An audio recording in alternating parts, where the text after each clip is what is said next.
What's up, everybody, and welcome back to And Action Filmmaking Podcast. It's already episode 71. I can't believe it, Mike. We're going to be talking about a new documentary that I'm working on called The Heart of Knightsville, which tells the story of one of the oldest Italian American festivals in all the land, and it happens right in my backyard, Cranston, Rhode Island. But before we get into that, Mike, there's a bit of a crisis going on in the world of the wide web, and that is Instagram, Facebook, both down. I couldn't even promote these shows this morning. Everybody knows I do my little weekly promo video for the show about an hour before each episode. Couldn't drop it on Insta, couldn't drop it on Facebook. So we're flying blind here without a net. We just hope that our And Action faithful will get that little notification bell and join us. But damn, Mike, what do you think? The State of the Union. Instagram down, Facebook down. What do we do? Well, this too shall pass, Tommy, and we've had social media blackouts before. And every time it happens, it kind of seems like the first time, but it's not. You know what I mean? The only thing I can say, if you want to get into conspiracy level type of thinking, is that my father used to warn me that the United States, we have that like wall of power somewhere in the U.S. I think it's in New Mexico. It's like the communications wall, like it's a literal thing, right? And my dad used to warn me that that is especially vulnerable, much more vulnerable than we think. So whenever I hear something about social media going down, or a few weeks ago, it was Verizon phones were having a major issue, I think back to my dad's words of we're more vulnerable than we'd like to be with our communications. And there you go, buddy. Well, your dad, shout out to Butch up in heaven. He was a Yeah, very smart man, yeah, and he's right on because it's like, look at us. Here we are, just a society of people that are tethered to our phones, and I'm guilty of it. I'm not trying to say I'm better than anyone. I mean, one of the first things I do when I wake up, whether I like it or not, I instinctively grab that phone and I pull up Facebook, I pull up Instagram. Really, it's become like the morning paper. Instagram and Facebook, it's become like, back in the day, you'd wake up in the morning, you'd go out to the front stoop, you'd grab the newspaper, you'd flip that bitch open, and you'd see what's right. going on. Kind of funny because you'd see what's going on yesterday. Now we have the ability to literally see what's going on right the fuck now. But when that's taken away from us, oh boy, it's a thing. But I'll tell you what, I'm glad to have the show here. I'm glad YouTube is still up and running. Thank you very much, and the great people over at StreamYard who help make this podcast possible. So listen, we've got some social media. It's just we lost a couple of the big dogs. Yeah, and it's interesting, Tommy. There's a threads came into play maybe a year ago, and I started an account, and I always forget that I have it. But you have your X, you have your Facebook, LinkedIn. I still use LinkedIn to do things that most people don't do in LinkedIn. I channel a lot of my YouTube stuff, into LinkedIn, which who knows if it works. And Tommy, when I share these YouTube links for my stuff, I see so many different social media things that I had never even heard of, or I've never used, like Pinterest. I've been on there a few times for other people, but I've never had a Pinterest account. I know that you're doing Patreon with your Rushmore podcast, but I started a Patreon account 4 or 5 years ago and still really haven't added anything to it. So it can be overwhelming. You used that word at It the is. beginning. Yeah. It's overwhelming, but they're big too. I mean, everybody. The funny thing, the unique thing about Facebook to me and Instagram's kind of right there with it, but more so Facebook. It's kind of an ageless platform, meaning, and I'm going to be talking about her a lot on this show, but Bernadette Conti, who is my producing partner and, really the creator of Heart of Knightsville. Shout out to Bernadette. I mean, she's on Facebook. My point is like people that are literally, of all ages, people that are 5 years old or people that are 85 years old are familiar with Facebook. It's a really, it's kind of a wide platform. So to have that down, definitely a big kind of information dropout today. But you know what? I'm sure the great minds over at Meta will get this. Will pull the nose up in no time, Mike. Yeah, I'm sure they will. And I just sent as you were speaking, I sent a personal text to one of our avid listeners because she always likes to know when we're on the air. And you're right. And the thing is, buddy, 15 years ago, I don't think anyone had Facebook, and then it just became, or maybe 20 years ago, and people just became dependent on it. You know what I mean? To figure out things to do. And you might remember in my lifetime, I had about 6 months off of Facebook when I got so frustrated with it. I purposely quit and then I started a new account. And my thinking did change a bit when I was 6 months off. I felt a little more out of the loop with stuff. At the same time, I did have more freedom. I didn't feel dependent on Facebook because I didn't have it. There was also a bit of I don't want to say arrogance, but a little bit of like, well, I'm too good for you, Facebook creatures. You know what I mean? Like I don't click those links anymore. And but eventually, I get tired of being left out of the loop, and I just kind of learned, Tommy, to discipline myself and not be so dependent on it. And also, the biggest thing for me, Tommy, with Facebook is I used to really get into every argument and squabble and debate, and now maybe half that I used to. You know what I mean? I used to like Well, really you know seek what out that those is, Mike. arguments. You know what that is, brother? That's just called a sign of maturity. You're Yeah. you're wising up a little bit, and I'm the same way, man. It's so funny. I used to get very defensive. Like if I had a post that I felt was righteous, even if Yeah. it was just a post about my own personal work or just promoting something, if someone made a snide comment or a slightly douchey remark, I would see it as like the green light to just tear into that ass and Right. drop something pretty nasty and win the fight quick with a very painful strike, verbally of course. I don't want to hurt anyone, maybe just their Sure. feelings. uh and now I've gotten to the point where I actually do this thing where I read it, I read the message, it makes me angry, I say what I would really want to say to myself, I have that little chuckle, and then I usually just give it a like, and it's kind of like, yeah, go fuck yourself in a nice way. Because you're right, Mike, like getting involved in these kind of squabbles on Facebook, the reality is, let's face it, everyone's so set in their ways, you ain't going to change anybody. You're just going to drag yourself through the mud. So, not to turn this into a whole Facebook social media chat, we got a lot to talk about on the show today. I just wanted to come right off the bat and say, hey, if you missed our promo video, it's not our fault. We care about promoting this program. Facebook has made it impossible for us today. So hopefully, when we turn the program off later on, we'll put those promos out later, and they'll still work. They'll still draw people to the show. But I And do want to say, go ahead, Mike. well, as a favor to us from our fan base, perhaps you guys can help us, you guys and ladies, and share the URL, copy and share the URL, and help us make up some viewership for those that we missed. And the best thing to do is to copy and paste that URL and put some type of personal message like, "Hey, these two guys do this podcast I listen to every week, and it's fun. Give it a shot." And we do appreciate that. Yeah, we really do. Shout out to Scott, who made a really cool video last week promoting the show. We really appreciate that personal touch. It goes a long way. And hey, I'm happy to say last week was one of our most watched episodes in probably the entire year. I think it was our biggest, most watched episode of the year. So it felt good to be back. It felt good to be back strong. And thank you to everybody who gave us a listen. Shout out to Ariana. What's up, Ariana? She's always there to join in the and action fun. We appreciate that. But yeah, last week was a great show talking about the good old South and our time down there. But this week we're going to go in a totally different direction, in a totally different part of the country. We're going to be talking about a little town called Cranston, Rhode Island, which is my hometown. And every year since I was a little kid, really as long as I can remember, there are some things in life that are there as long as you can remember. You don't remember a time in your life without this event taking place.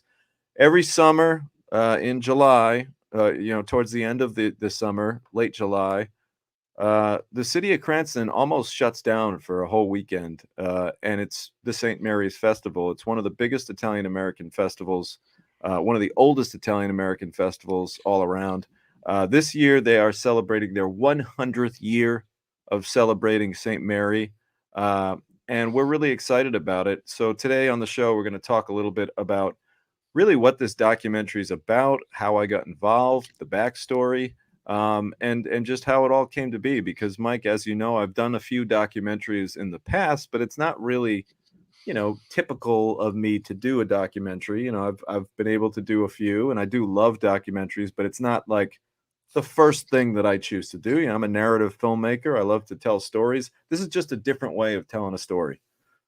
Yeah, well, I remember you've had some success with Knockout Blonde, about the former Lennox Lewis uh, manager, who became a transgender lady in life, and then the Man in the Red Bandana, or Man in Red Bandana, which you were part of. That's a big one.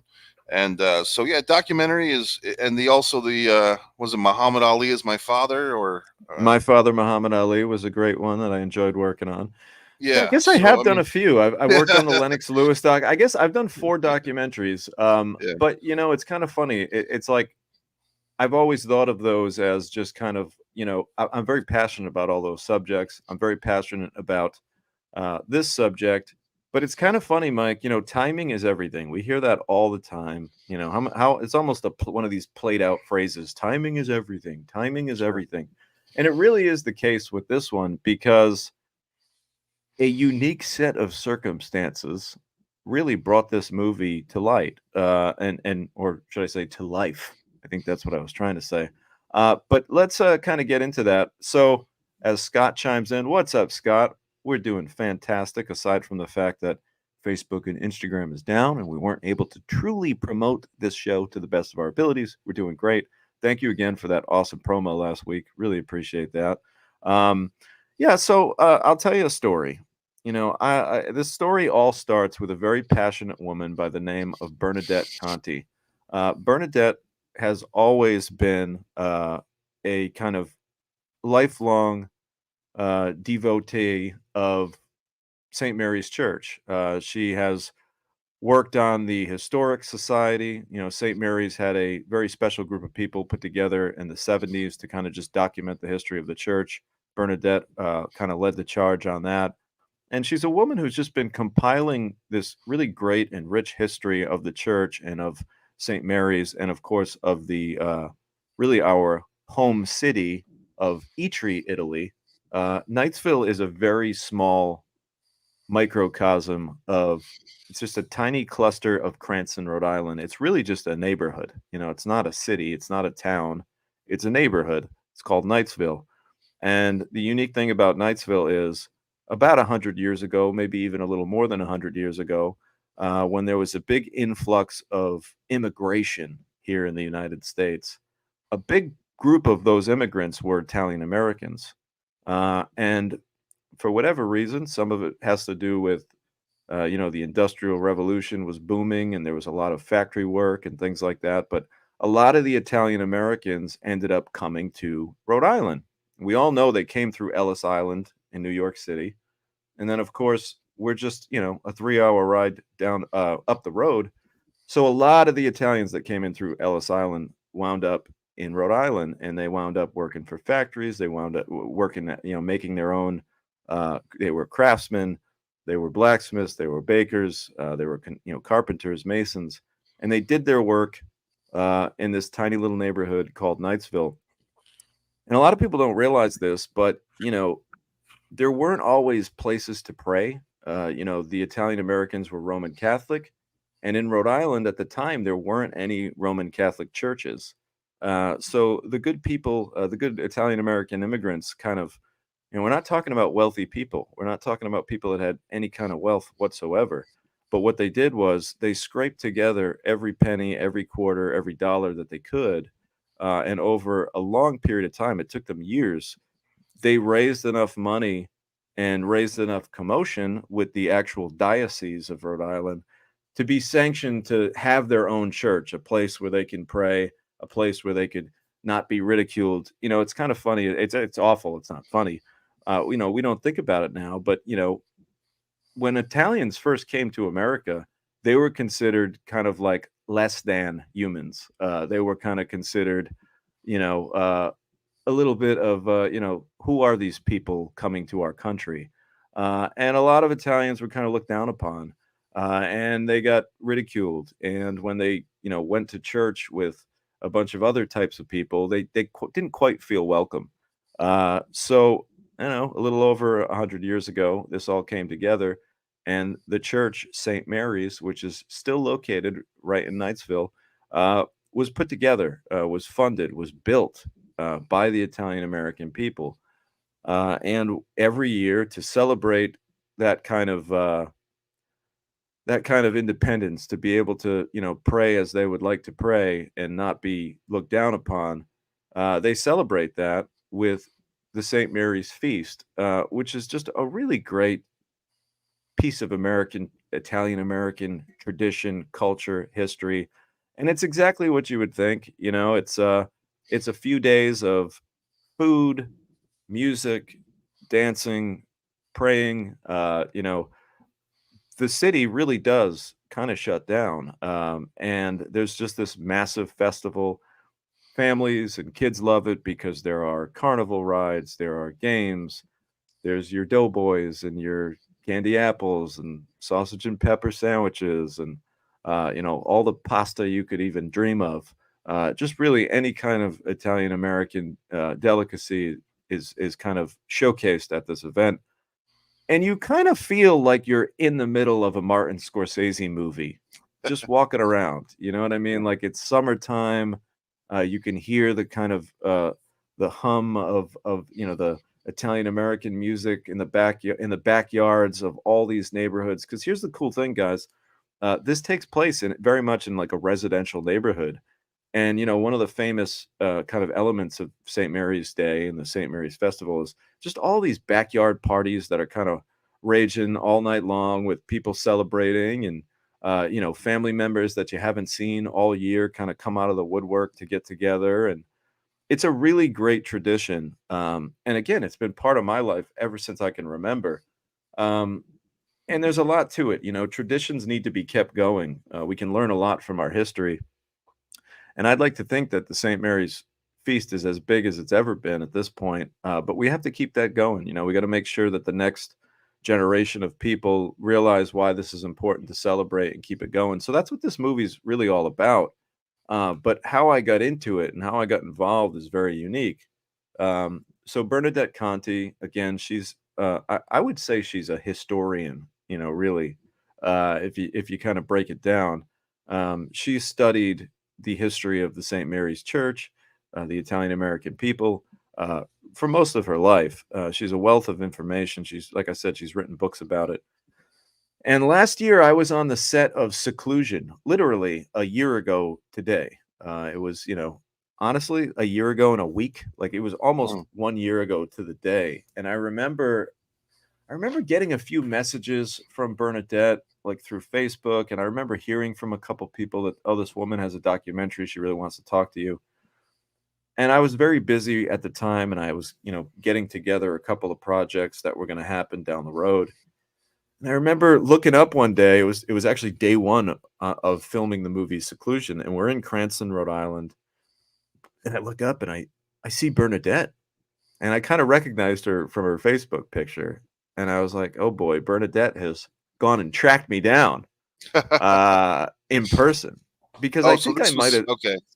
yeah, because I think I might have told Bernadette, like, either through Messenger or through a friend, that I'm just too busy to take on any new projects right now. Right. But it's a really cool idea. I just can't right now. Then I saw Bernadette, and she sought me out, and she told me a little bit more about why she wants to do it, and I could, the passion was obvious. The reasons why she wanted to do it, they were all there. But unfortunately, I was just too busy at the time, and I really couldn't do much with it. And I said, "Oh, look, Bernadette, I'm really sorry. Maybe I can help advise you when you get a little further down the road, but right now it's just not gonna be a possibility for me." Right. And timing is everything. And maybe the good Lord wanted me to be involved in this project, because we all know what happened shortly thereafter. It was really only a couple, 2, 3 months later. Suddenly, we're smack dab in the middle of the biggest strike in the history of movie making. SAG's Yeah. down, the Writers Guild's down, nobody's making movies. Uh, and like I said, timing is everything. And I saw that as an opportunity to take on a project that didn't require SAG actors, that didn't require the WGA. Here's a documentary that I could kind of, keep myself busy, really, keep myself occupied.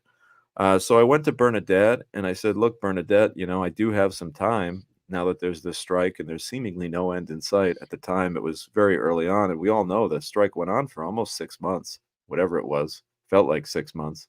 Um, so I said, yeah, I'll write this screenplay. We got to start with a screenplay. Bernadette, I'll tell you, she's picking it up really quick. But Bernadette, and she'll admit this, didn't know anything about the movie business. This was kind of her first venture into that world. She had written a bunch of books. So I explained to her that, the first step to making a documentary, and a lot of people don't know this. It's funny. I'm fascinated by how many people don't realize this. But when you make a documentary, you don't just go out with a camera, photographing the subject matter, lining up interviews. It's like, no, you need a script. You need a written script that basically pushes this story and lets you know as the documentarian, like, okay, this is the direction we want to go in.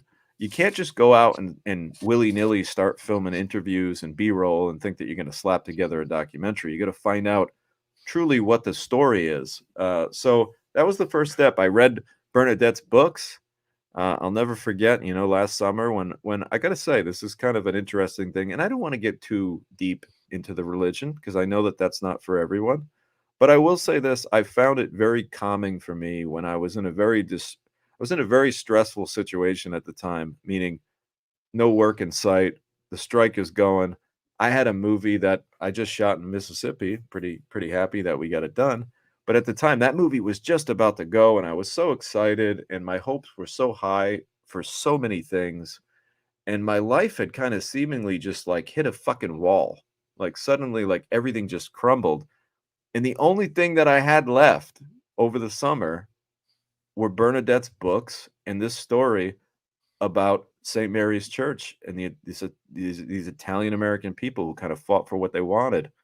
And I got to say, like on a personal level, reading that book, reading both of Bernadette's books, really helped me get through like my own personal little jam. And I found a great sense of calm, like reading these stories, hearing about my personal heritage, recognizing a lot of the names in the book, being able to go back and tell my father some of the stories and my mother some of the stories. Because keep in mind, my parents are both lifelong Cranstonians. They Yeah. grew up in that neighborhood. My father literally lived 2 buildings down from St. Mary's Church as a child, grew up right in that neighborhood, like couldn't be any more in the thick of it. Same thing with my mom. So, this story got me through a dark period in my life. And I kind of used that as fuel to put together a script that I was really proud of. Uh, and then, there we were. We had the script. But Bernadette still had a lot of work to do in terms of raising funds. But Bernadette is a very kind of she has dogged determination, Mike. Yeah. And she went out and she got those funds together. And listen, I want everyone to know, and I want to start saying, I want to say this right off the bat. This isn't some massive project. We don't have a massive budget. Everything that we're doing here, we're doing kind of we're tailor making it so that we can tell this story in such a way, keep the quality up.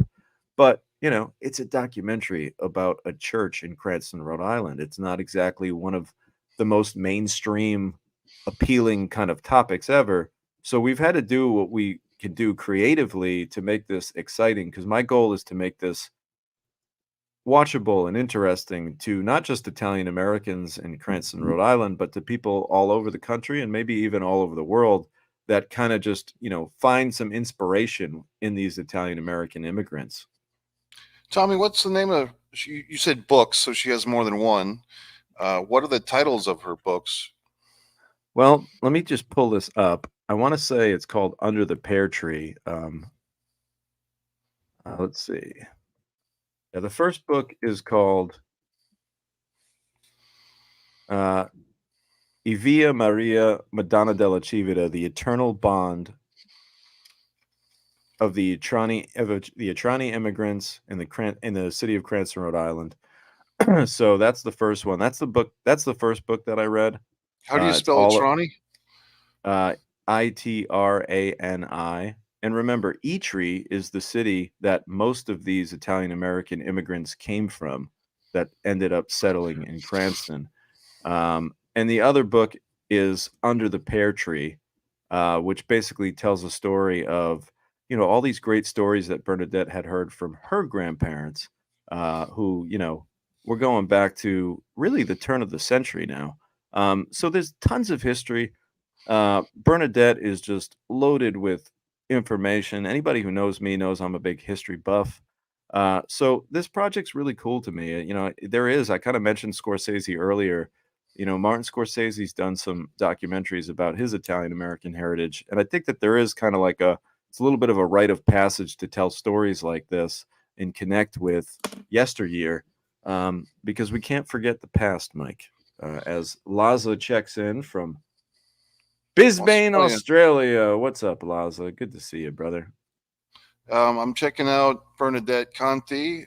Has her books are available on Amazon and Under the Pear Tree, and that's got 11 ratings, so it's people are reading it. And her other book, The Eva Marie, that one's available on Amazon as well.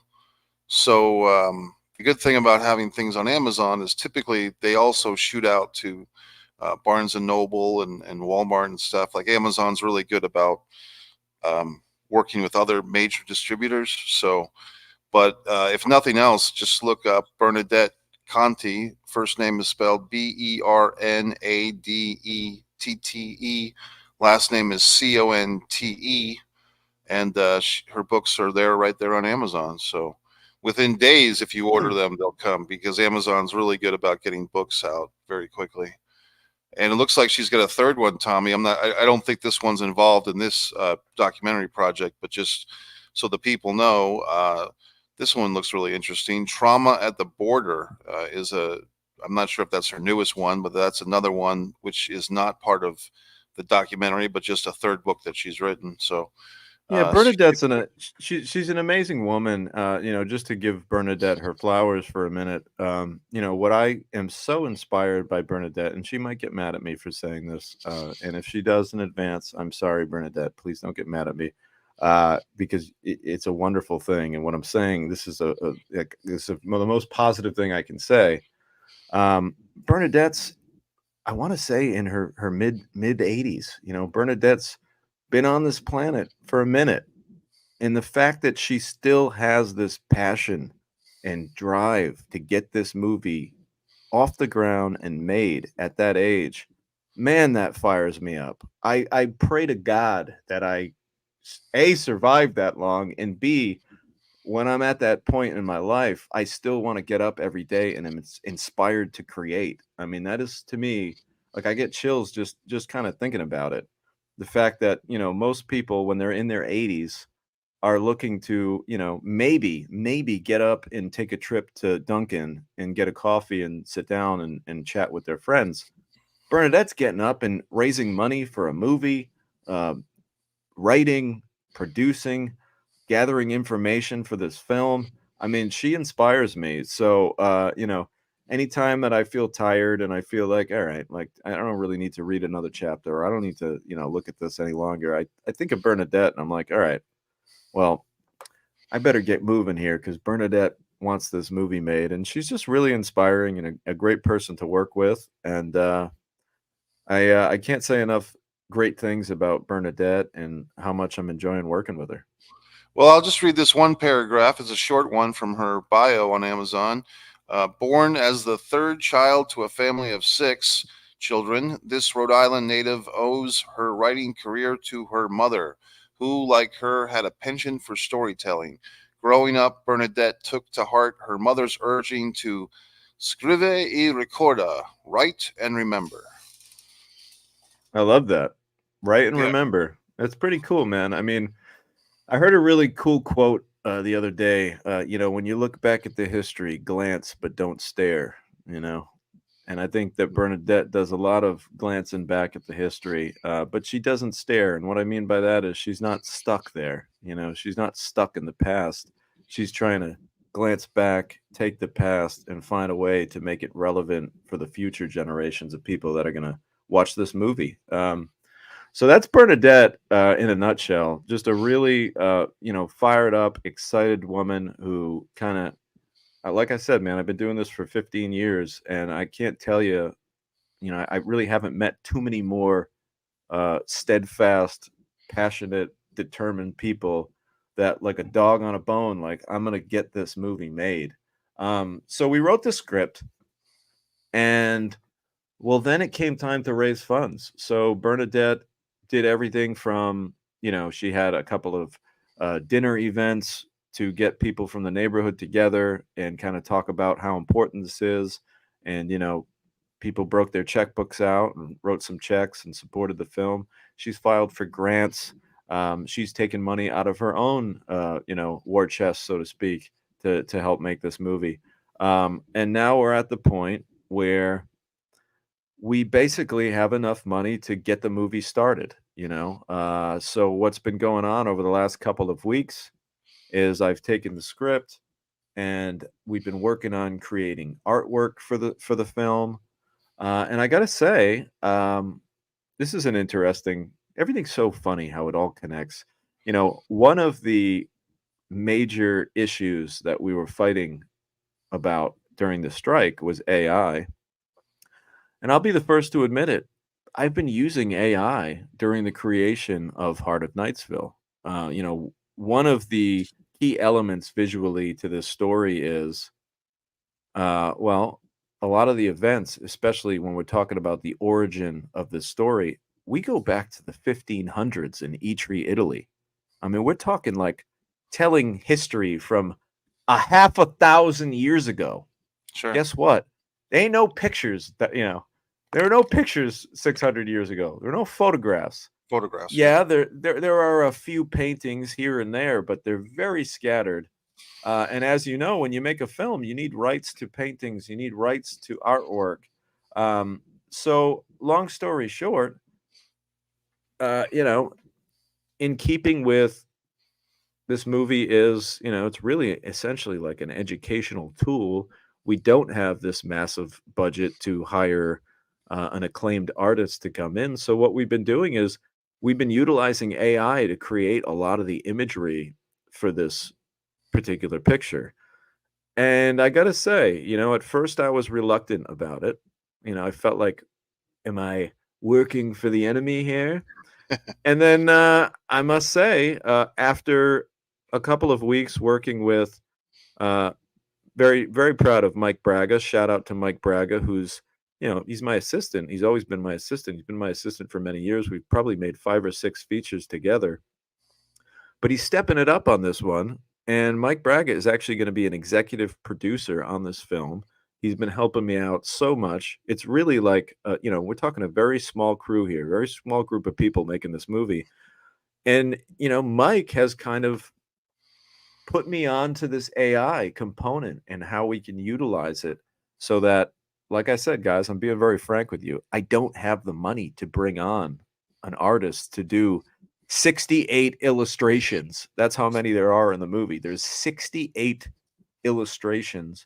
And oh, by the way, I've got to get this movie done by July, because in July, it's the official 100-year anniversary of the St. Mary's Festival.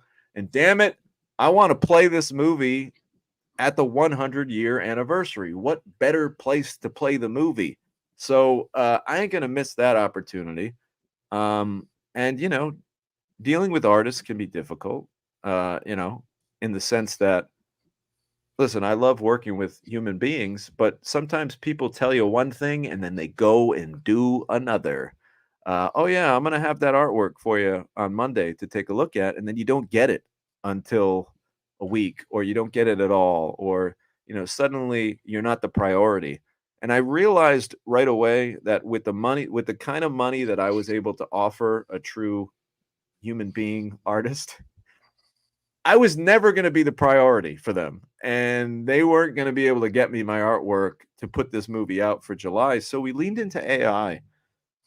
And I got to tell you, man, I'm very impressed with some of the imagery that AI has been able to create for this project. And it's been really great working with this system and this program. And Mike and I have even named the AI program Stan. We call him Stan the Man. It's kind of an ironic wink because we call the Sure. computer Stan the Man, and we know that the computer probably likes that.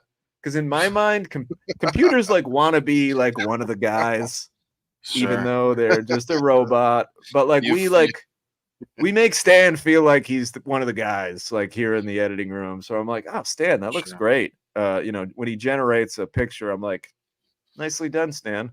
But I'm very impressed with it, Mike. And I'm at the point now where if you can't beat him, join him. And if You've you're an artist and you're not utilizing AI, that's like being a carpenter who refuses to use an electronic saw. I will not use an electric saw. I'm only going to use this hand saw. That's the way it's always been. I will make every cut by hand myself. Meanwhile, the guy with the fucking electric handsaw, he's just blasting through all the fucking wood and he's building his house on time. Meanwhile, you're still fiddling with your handsaw. you you've made your Wilson the volleyball, and Stan the Man. You've personified this computer program, and hey, good for you. And you know what you just said, buddy, reminds me of one of my favorite quote from the movie Maverick 2 summers ago. Our buddy there, Miles Teller's character says, "It's not the plane, it's the pilot." So I think with this AI program, it's you and Mike Braga, who are basically. I'm assuming that you have to enter the words to get what you want, and then the other thing, buddy, with AI graphics that I've discovered is, if you put the terms in that you want, the keywords, what you're looking for, and if it comes out kind of wonky, or if there's three hands on the person and the thing or whatever, don't immediately, because I think what happens, Tommy, is a lot of people say, well, that's garbage, that's crap, I'm not going to use this. Well, just like anything else, it's trial and error. If you make a graphic image that's not to your liking on AI, change the words a little bit. Sometimes you just have to push enter again and just allow the AI program to have another shot at it, and within seconds you'll have a different image. And sometimes, at least the AI programs I've used for graphics, Tommy, you have different styles. So you can have art in the style of futuristic or Monet or Van Gogh or whatever, and just try different styles, try different words. Like I said, Tommy, I think a few people, or a few people I've talked to, they try AI graphics, especially, they don't get exactly what they want the first time, and then they assume, well, this is crap, this is garbage, or I'll never figure this out. And my contribution to that is, just give the IA program the same amount of patience you would give an actual human being or yourself. uh, Give yourself actually the patience to learn the words that work and the styles that work for you, and don't quit immediately if it first it doesn't work, because Yeah. eventually you'll get some good stuff out of it. Yeah, that's a great point, Mike. Some of our early trial runs with the AI, we were finding it difficult because there are some stipulations. We have some more like kind of violent scenes in this movie, believe it or not. Even though it's this religious movie, remember people were persecuted, so there's a little bit of gets a little dicey in there, and it's a movie, and everybody knows my history. I like a little violence every now and then in my films. So the AI program wouldn't let us do some of the things we wanted to do. So we had to, I don't want to say outsmart it because I would never say that to Stan. Stan, you're way too intelligent to ever be outsmarted. But we had to do what I call like a little creative workaround and just describe things a little differently so that it could generate what we needed it to generate. And here's another tip for you. You want to really get your minds blown. How about we're actually using the help of Chat GBT to help us with our keywords to communicate with the AI that is creating our imagery. So we're actually using AI to translate our thoughts to communicate with the other AI. So it's almost like, to make a Star Wars reference, we're using Chat GBT, like our C3PO, to Right. communicate with the other droids being our AI artwork. So listen, here's my thing. This is a great project for me to try these new styles, to try these new concepts, because if you don't lean into change, you're going to quickly be just like gobbled up by it, and I really believe this shit is so real that in 5 to 10 years, like, this is it, guys. Like, this is what's going to be happening. All creatives are going to be just utilizing this stuff because I don't want to say because it's so easy, but let's face it, like, everything's about the bottom line, right? Everything we do is about the money. We get a chance as artists to do what we do because somebody believed in what we're doing and wrote a check, right? So it's like if somebody wrote that check, it's my job as the filmmaker, as the producer, to make it as great as I can within the guidelines of that monetary budget. So if that means that using AI gets the person who wrote the check the highest quality shit, well, then I'd be a fucking idiot if I didn't lean into that. You have to use what's around you. Yeah, that's a good point, Tommy. And just in the last 6 months and a year, I've been trying different online platforms. I guess now that I think about it, a lot of them do rely on AI. I wasn't thinking about it in those terms, but they do. So yeah, it's evolve or die.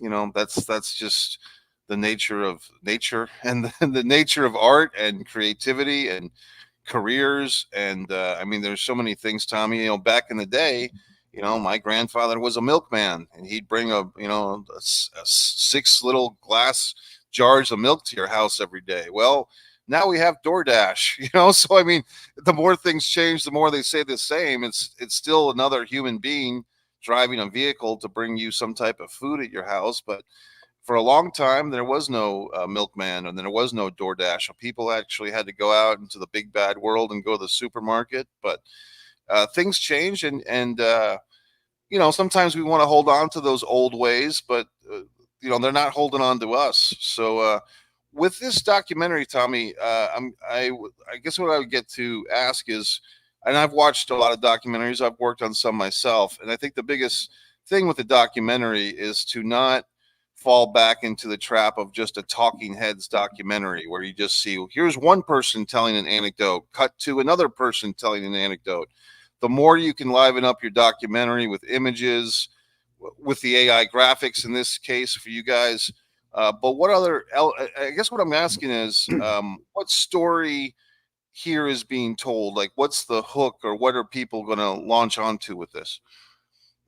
Well, aside from the AI imagery, we have a lot. Bernadette, this is, me being involved in this project is not Bernadette's first attempt to get this thing off the ground. Bernadette made, I guess, what you could call a teaser of sorts, a teaser trailer about a year ago, and had a camera crew cover the few days of events. So I've got tons of really great footage that these guys shot, and forgive me for not knowing their names, but the team that Bernadette originally brought in to create some footage, they got some really great imagery so that, like you said, there's nothing worse than just a bunch of talking heads set to photographs or even set to artwork. So we will have a lot of great visuals kind of displaying this big procession that takes place where the actual statue of the saint is kind of brought around. And really, Mike, one of the cool hooks to the story, and I don't want to get too into it, but one of the original statues of Saint Mary was created about 100 years ago, and somehow it ended up like in the basement of a church by the name of Saint Rocco's Church. And in the 70s, Bernadette basically tracked that statue down and found it and asked the priest, like, it was in the basement, like under a sheet collecting dust. And she was like, "Can I have that statue and bring it back to St. Mary's where it belongs?" Because it was brought there literally 100 years ago as part of some procession where they like walked from Cranston to this other church in Johnson, and then it just sat there. And Bernadette, to her surprise, the priest was basically like, "Yeah, let me check, but yeah, I think you can have that." So they gave her this, and I'm talking a massive statue. It's almost life size. Right. made of plaster and painted and everything else. Um, and then when Bernadette in the 70s went to the priest over at St. Mary's and said, "Hey, look, I've recovered the old St. Mary's statue. Like we should put this in the church." The priest kind of gave her a little attitude and was basically like, "Hey, what do we want that old thing for? It's made of plaster. I just got these beautiful, ornate, hand carved. I'm sorry, I think they were bronze statues or something that he had just purchased. We don't need that old thing." And Bernadette said, "Well, what do I do with it?" He said, "Well, we keep it. I don't know." So Bernadette kept this statue in her backyard. She restored it. She repainted it. Her and her husband got it all, beautiful looking again. And suddenly people found out that this statue, which was considered a sacred relic to these Italian American people, was in Bernadette's backyard. So Bernadette would get phone calls at all hours of the night, random Oh, points in the jeez. day, people who were in need of prayer. And they said, "Bernadette, can I please come to your house and pray to this statue?" And sure enough, Bernadette said like she would always allow it. And priests would give ceremonies in the backyard. Like it became like almost a sanctuary in Bernadette's backyard. And the people of the neighborhood, when they were in need and in trouble, they would go to Bernadette's backyard and pray to this statue, pray to La Madonna, and seek some calmness, seek some wisdom, seek some prayer. So to me, that was the most fascinating part of this whole documentary. And then, sure enough, I want to say it was right around late 90s, early 2000s, there was a new priest in charge over at St. Mary's. And Bernadette, who never wanted to keep the statue, she wanted it to be in the church where it belongs. Bernadette finally said to this new priest who was in charge, like, "Hey, when can we put the Madonna in her rightful home again?" And the priest finally said, "You know what? I'll send a truck on Monday," kind of a thing. So finally, the statue is now on display at St. Mary's Church where it belongs after, remember, being in a basement collecting dust at one point. So there is the main kind of narrative of the story is really like kind of the life cycle of this statue that Bernadette kind of unearthed in a sense, and now all these people can enjoy this wonderful statue. It's an antique, and really connect with it. So there's a lot of just really unique plot points to the story. I'm having a lot of fun telling it.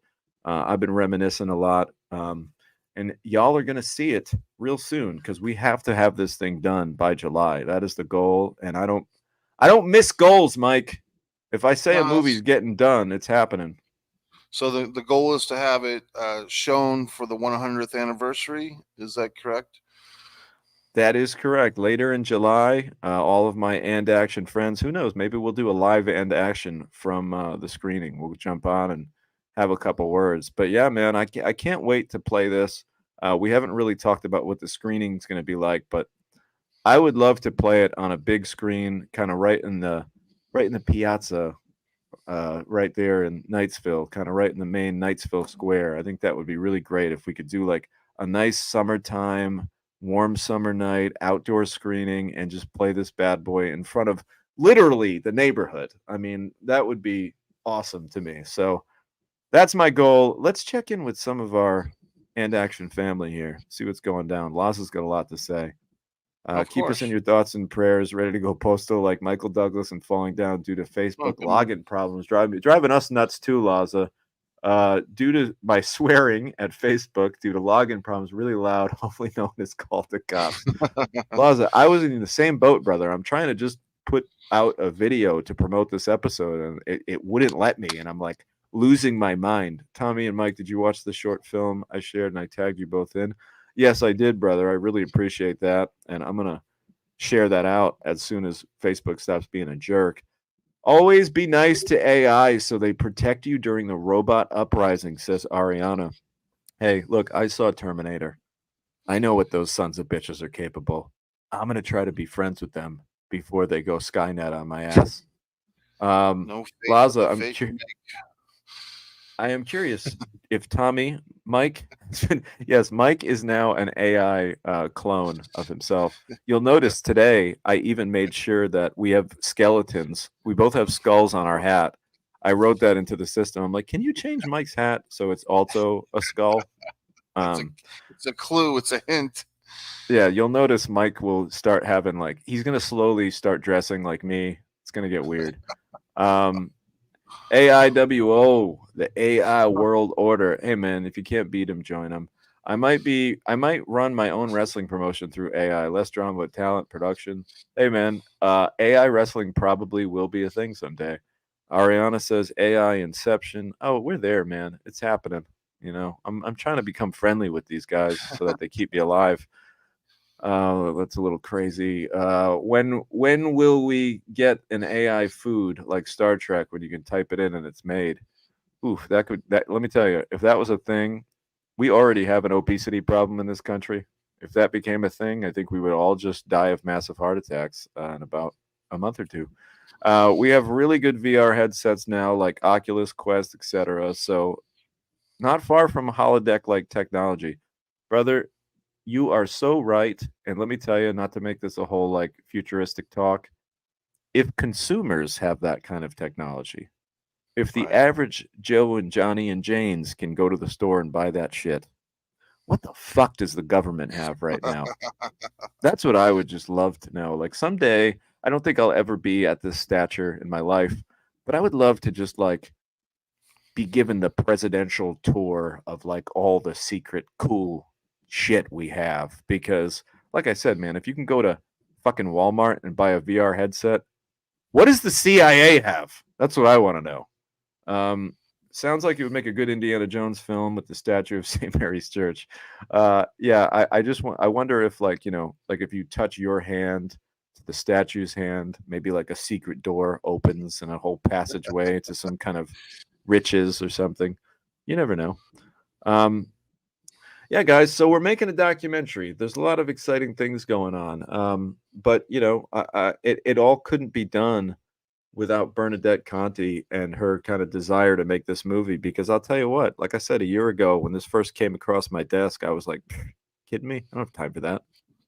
And then Well, and Bernadette kind of jokes all the time, Mike. And then I'll let you go. But Bernadette jokes. She's adorable, man. She's your classic like Italian lady from the neighborhood. She's like, she goes, she goes, the Blessed Mother wanted you to make this movie, Tommy. You know, like when the strike happened, she's like, it's the Blessed Mother's way of saying that you're destined to make this movie. And I'm just like, ah, maybe you're right. Yeah, let's write this thing. So it is kind of funny how it all works out. And, you know, what had me kind of crying in my soup over the summer, feeling down and out, this gave me something to work on and it gave me something to look forward to. And here we are, you know, we're making this damn movie. I'm excited about it. I probably shouldn't say damn, it's religious. We're making this great movie.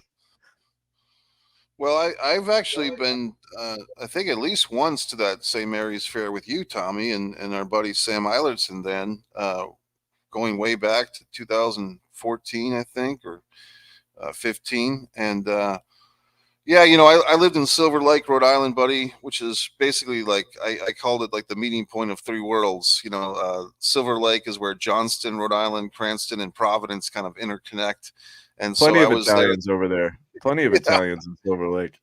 I lived in an Italian home. I rented the first floor of a duplex from a nice lady. The Rosati family had the home that was in their home for 2 or 3 generations, and I lived on the first floor, and the house was probably 100 years old. And I used to go to this place, Sal's. It was I would walk down the street to Sal's, and this guy was deep in his 70s and still running his little restaurant, which would I think open at 6 in the morning and close at noon.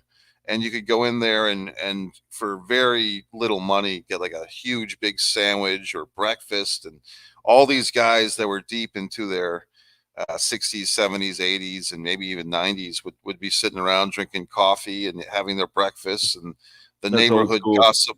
Yeah, the gossip and the grudges. And I remember just going there and just loving it. And, you know, and there was a lot of things when I was in Silver Lake, buddy, that I got a taste of the Italian neighborhood, and I always liked it. And you know, Uncle Tony's Italian Pizzeria in Cranston on Route 5. I heard some unfortunate news that the original location that you and I know in Cranston is closing down or has closed down, which made me very sad. But Yeah, that's fake Italian food, though. We call that's Medigan. That's not.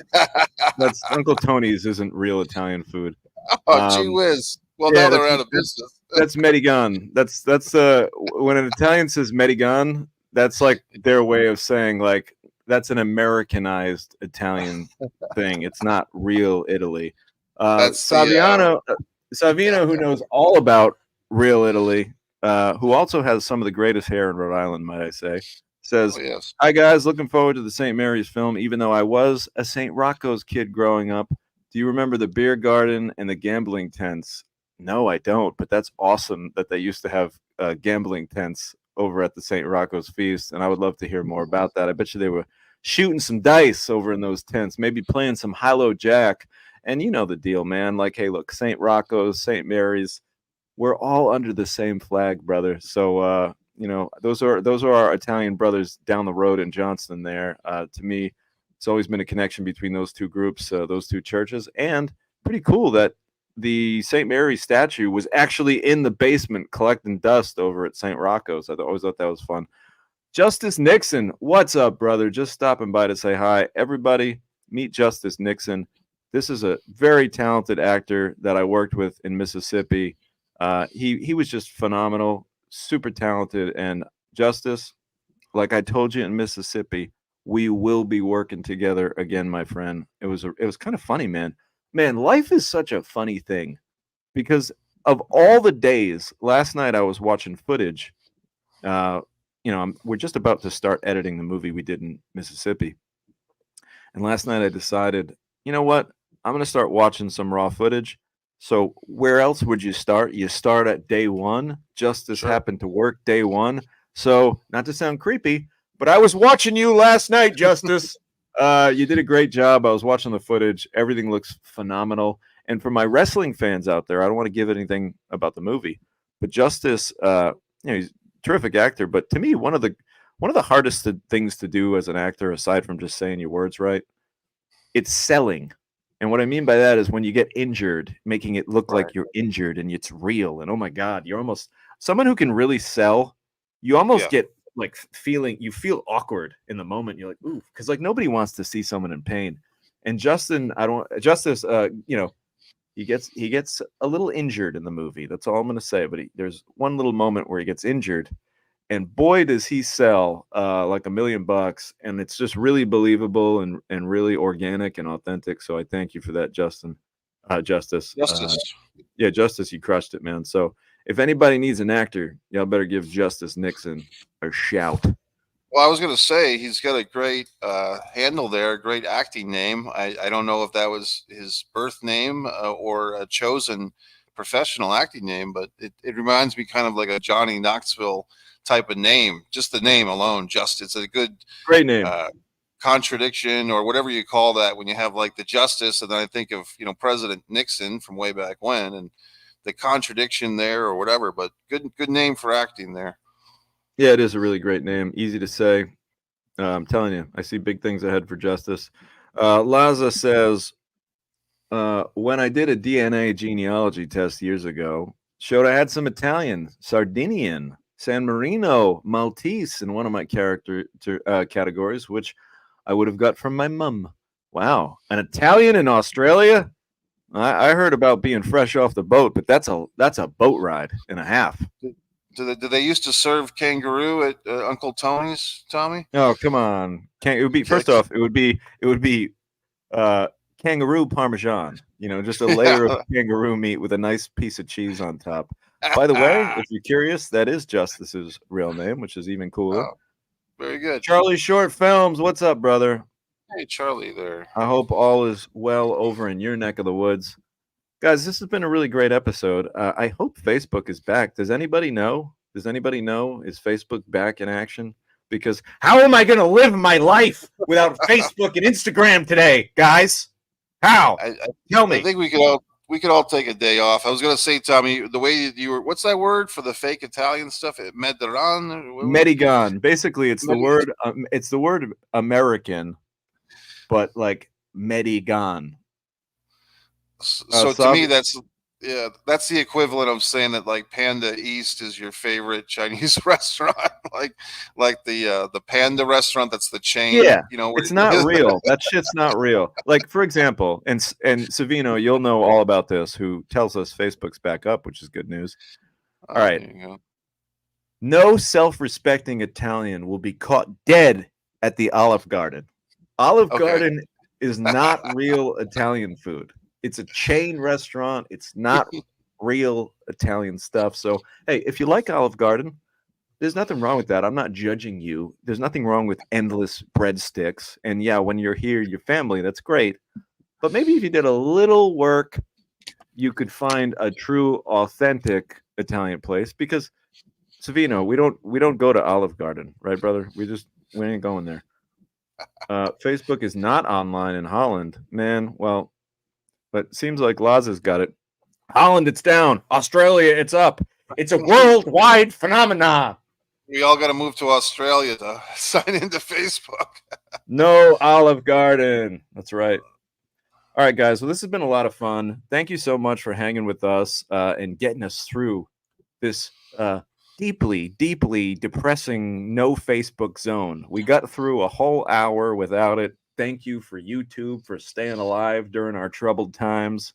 If you haven't already, please subscribe to the channel here and click that notifications bell so that when we do come on and yap about all of our bullshit, you'll be the first to know about it.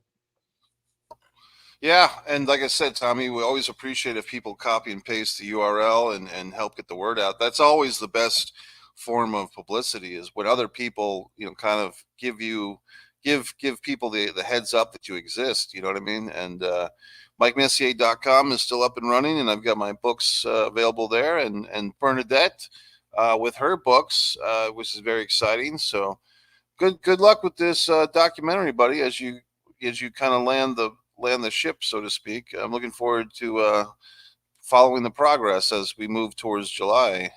Well, thank you very much, brother. I can't wait to get this thing rolling. I got Mike Braga coming to my house tomorrow. We're going to do a real intense editing session and get this ship sailing. So we're fired up. We're excited. We're ready to Mambo Italiano all the way between now and July when we show this thing at the 100th St. Mary's Italian American Festival. I can't wait. Thanks again, guys. Y'all have a great week, and we will see you next Tuesday at 11 a.m. on episode 71 of And Action. Topic coming at you soon. Bye, guys. Thank you very much.